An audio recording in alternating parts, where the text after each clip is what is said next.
Hey, what's up, fam? I'm Chappell, host of the Recap Kickback podcast, here for the exit interview for Deal or No Deal Island Season 2. With me, my amazing co-host Jenny Autumn, and the runner-up of Dondi Season 2. It's Letty, y'all. Letty, what's good?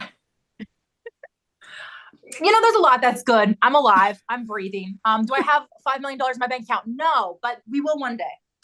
Yeah, yeah. This is not the end-all be-all for Letty. You did a great job this season. Second place is very commendable. What was your experience like overall dealing with Deal or No Deal Island in Season 2? Best experience of my entire life. Whole time on this planet. The happiest, most peaceful I've ever been on the Really? island. Yeah. Yes. You want to go back? You're Well, ready? Yeah. If they call me tomorrow and they're like, "Hey, Letty, something happened. Like, we need you. Like, fill up a suitcase.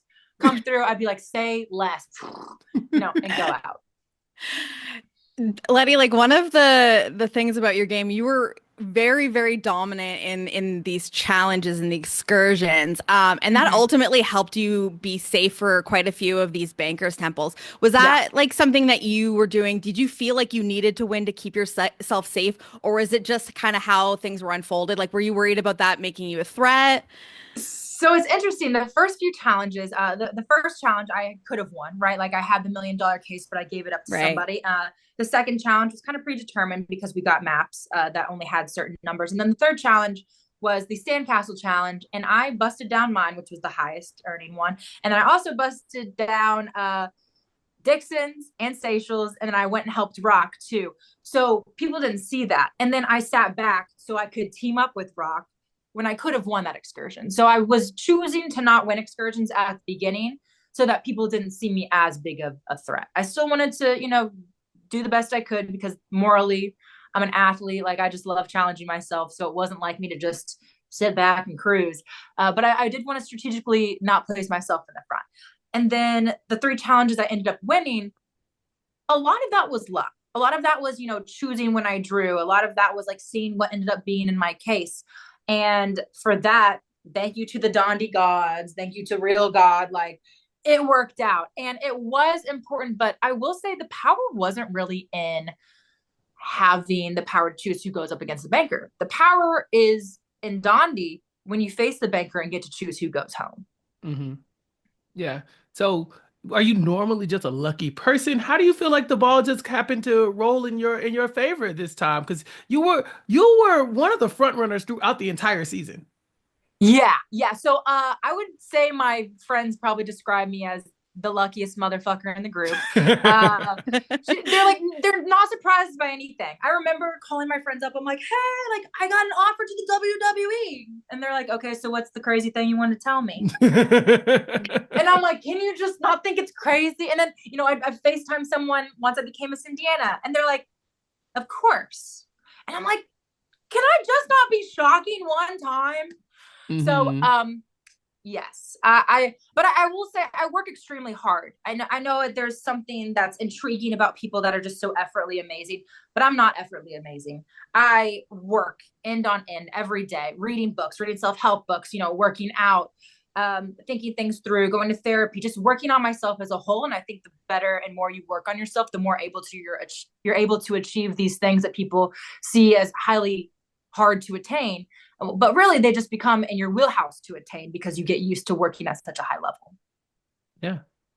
Letty, I'd love to expand on what you said about, the real power being in playing the banker and having the power to eliminate someone. Yeah. For you, like especially, we all remember that temple where CK exposes the Maria Grace plan. You say to her, if you stay, I'm coming for your head. Yeah. But then you kind of end up in a situation where you maybe needed to rely on each other near the Yes. end game. So I'd love to hear about like what your end game plans were if you were in a situation where you did actually have that power. Yeah, I mean, CK was actually a great person to have at the end because she had created so many enemies and she wasn't a physical threat. If there was some kind of memorization, that would have been an issue because she is a highly intelligent person who remembers a lot of facts and a lot of information. Just chatting with her on the island, I mean, she knows so much about stock in the market and things that are going on in the world, like really small statistics that for me, I don't care about. So that would have been an issue. But in every other aspect, I'm like, CK is a great person to take to the end, not because I want her to win, but because I could beat her easily in a physical challenge, right? And so to me, when she sent Stacia home, yes, she was on the board of operations to send home, which everyone was, like, because I wanted to win. You know, Philip would eventually have to go too. But really the head of the snake was still there. It was Parvati, David, and Dixon. Because CK was a floater, and there's not as much threat of somebody being a floater as someone being an alliance and working together, because there's 3 people working against you versus 1 person. You're going to worry a lot more about the 3 people. So yes, I wanted to send CK home, but no, she really wasn't a big enough issue to try to go after.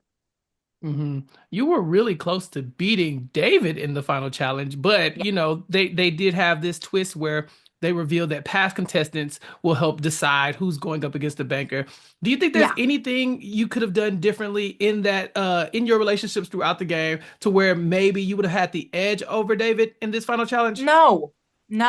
I had far better relationships built with everybody than David. Speaking of, like, from a standpoint of, did I screw anybody over? Did I lie to anybody? Do I have any bad blood with anybody? I played the perfect game. That challenge really was for me to excel in. The issue and the challenge that I saw was, it really came down to who had the briefcases. And unfortunately, David had 2 of his people he were working with the briefcases, and I only had 1. And the one I had was not someone who had a spine to undermine other people. You're talking about... Yeah, because is this about Dix? Philip. Okay. Gotcha. Because the interesting thing is, it does come down to the briefcases. So if I recall correctly, David got everyone's high briefcases, and then you got Dixon's and Philip's as well, and it came down to possibly who got the highest one for Lachelle, and so did that almost kind of come down to a little bit of luck where you got Lachelle's middle case? No, Lachelle straight up told David which one it was. Like, I watched the footage. After it, she's like, well, I gave you guys both the same option. And then I saw her talk to me on the show and just say, it's one of these 2. And I'm like, Lachelle, girl, help me out. Is it this one? Is it this one? I'm not, whichever one you feel. And then I saw her do the same interaction with David, but David said, is it this one? Or is it this one? She said, what's meant for you is meant for you, and smiled. And I'm like, oh, so you just smiled in David's face and showed him which one to take. Okay, Lachelle, so you lied to me. Or you're trying to just act like you're someone that you're not, which, like, it's already over. Just be honest. Just be like, yeah, I helped David out. Which is an issue I'm having, like, after the show, with, like, people lying about things that are on it, because why? Also, like, I hate liars. Some people don't like me because they think I'm brutally honest or tell the truth too much, but I fall asleep great at night knowing that I say something honest, even if it pisses someone off. Because I think that's the right thing to do, and not everybody does. And I get that. We're different humans living a different experience. But yeah. So I even knew before Lachelle, gave us the case, before she gave us the option, I was in my mind like, all right, Lachelle's gonna give me the medium one. Okay, so what are the best options now? And I'm like, well, hopefully Philip will give David the medium one too, and like maybe it'll come down to time.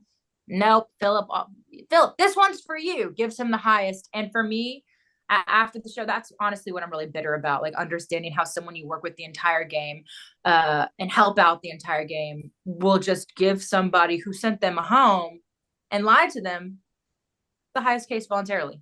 Yeah, why do you think that was? I know we kind of get a clip of you saying to Philip, like, "Hey, help me out," and then obviously, if he wants to help propel you to the victory, he would give David a lower case, hoping that if you get all the higher ones, then you just win mathematically. Why do you think that he swayed in the other direction? Yeah, because he's a spineless coward. To be quite frank, and I'm not saying that because, like, whoa, that's the truth. Like, he wants to be liked by everybody. He's a people pleaser, and if you're a people pleaser, by default, you are spineless because you're not willing to stand for what you believe in, because you're wanting to help everybody out. Being a friend to someone who is a people pleaser is the worst friend to be a friend to. I've had a few people that were people pleaser friends before who have screwed me over in the past, who have done me dirty because they were wanting to be liked by other people, and by wanting to be liked by other people, they were doing a disservice to our friendship and what I would be willing to do for them. and something that also frustrates me is for Philip, for Seychelle, for Dr. Will, for Storm, really anybody in my alliance that I grew a close bond with. Of course I would want them to win. Of course I would do everything in my power to help them win. Like no questions asked, because I would expect them to do the same. And Philip didn't. And I was really confused when I found this out when I was riding on the bus back with him and Dixon. I thought it was Dixon. I was like, Dixon, why'd you screw me over? And I got it. I was like, oh, it's because I sent Dixon home. Like, fair play. But then Dixon's like, no, I gave you the highest case. And I'm like, well, then what? Philip, what did you do? He's like, oh, I gave you both the highest case too. And I said, why would you do that? And his response was not something that I'm too fond of.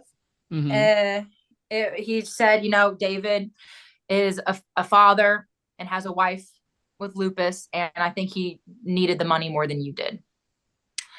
And I don't agree with that way of playing the game, because this person doesn't know everything about my life. He also judged me on social media. He's like, girl, I saw you were following. Like, I saw you were in the WWE. I saw you were Miss Indiana. And I was like, that doesn't mean I'm rich. That doesn't mean anything about me. Like, I talked about the show, like, I'm struggling for money. I'm going to move home with my parents. We're recording this podcast in my parents' basement, like right now. And because financially I needed to build income to be able to move, to continue to follow my dreams.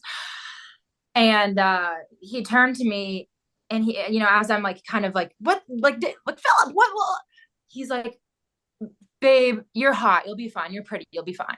And to me, that was just such a stroke to like who I am in my soul, because I've had an ugly stage, right? Like, I didn't always look the way I look. I've faced challenges that other people have as well that don't think I have. I've had to overcome obstacles and struggles mentally. And for someone who played a game of being vulnerable and using their vulnerability in their past to play the game, that sucked to hear, because he talked so much about not judging people. He talked so much about like overcoming different parts of our lives. And for me, even right now, and I'm at a bitter place right now when I'm talking to you. I'm going to be so honest. Like, Philip is a very nice person, people pleaser, but still nice. And it's really frustrating to have somebody that you depend on so much that feels like they betrayed you, and then talked about you, or gave you a reasoning of something exterior that is telling you why you're going to be okay. So obviously, like, you really feel like that was a big reason why ultimately you lose this final challenge to David. I'm curious though, do you feel like you had a better chance with David out of the picture? Let's just say Parvati is there instead of David. The final three is you, Parvati, and CK. We have a little girl power moment here. Do you feel like that might have been a better situation for you to possibly pull out the win? Is there any what if going on there? Yes. And here's why. When we were on the island, people talked multiple times about they didn't want Parvati to win because she's already won a show. Yeah. And since everyone knew at this point that David had already won, I figured they would have the same mindset. But the mind is an interesting thing, right? And a lot of people on the show want to come off a certain way to the public eye. And so if people say something, I don't want Parvati to win, behind cameras and to other people, and they know the world will see it, they know that they righteously have to screw her over in the end, or else they're an honest, unethical person. And at this point, they're playing the game as themselves. They're not playing the game anymore, right? They have stepped outside the game, and now they're affecting other people's game. And I think with David, people didn't really have the time to be like, wait, this guy's already won a show. He's already had the notoriety. He's already gotten to go on the big shows and talk about his dreams and what he wants to do. He has the travel show. Like, people weren't able to compartmentalize. Well, I didn't say anything behind closed doors about David winning. And, I helped him win, but I didn't know until the end. And I think with Parvati, I would have won. Yeah. Because people would have not wanted her to win because of what they said, and they didn't want to look bad, which it's a show. Like, people look bad. People don't, there's so many people that hate me for playing an honest game. Okay. I could care less. Like, you're not my person. You're not my people. And if you go on reality TV wanting to be liked, I think you need to look in the mirror and realize that maybe reality TV is not for you. Yeah, good point. Yeah. You went up against three reality TV legends, and you went toe to toe to them all the way to the end. You were familiar with Parvati, I'm assuming, but what did you know No, about? Oh, okay, cool. So you I did this had no without even clue. knowing. No, no. So when people were like, Parvati's such a threat, I'm like, this little girl, like this little girl. And Parvati is so good at lying, but when I was in the WWE, I was around a ton of narcissists. I was around a lot of people that were constantly lying, constantly like boosting my ego to make themselves look good and then talking behind my back. Like I was used to the whole lying and manipulating and tugging of the ropes. So when I met Parvati, I noticed straight off the bat, she was incredibly complimentary of me and in a way that was very surface level. Mhm. And it came off not genuine to me. And so I didn't choose to work with her. You never see us work with each other in the show because I knew she was lying. Like straight off the bat, I was like, ooh, something's weird here. But I didn't know the power of her social game manipulating people. I had heard that she was the Black Widow. She'd manipulate men and pull them in and draw them in. And everyone knew this. And everyone fell for it. I'm like, so y'all know about this, but yet you still playing. It's okay. To me, that was just mind boggling because I'm like, I didn't even know, but I could already tell off the bat that that was the vibe. And she just has this superpower of charming her way out of anything and everything. I mean, she even charmed CK to blow up the whole temple. You know, that wasn't just CK's doing. That was the idea set in the form of a seed by Parvati. And Mhm. for that, you know, she's a master manipulator and one of the best to do it in the game. So I've heard from a lot of people. And I was able to experience it firsthand. I'm like, wow, Dixon fell for her, David, everyone. It was really incredible and to me shocking to watch. Yeah. Were you surprised that she showed up for you in the last challenge? That's a pretty cool moment where you go to her and Mhm. say, Parvati, look, we're like the same, right? This works. And it seemed like it worked out for you. Yeah, and Philip brought it up while he was still on the island. He's like, I feel like Parvati really doesn't like you, Letty, or Parvati has some kind of vendetta against you, something like that. And he's like, but Letty, you are very similar to the way Parvati was when she was younger. He's like, no, you're not master manipulating or anything, but like you guys have a very similar energy. And I think maybe that's why you guys aren't getting along because I don't know if you've ever met someone like yourself, but you kind of are just like, I don't really like you. Because whenever you're yourself and there's someone similar, there's only like really room for one person to fill up that space that you hold. And I think that's why maybe we didn't click or maybe we didn't connect.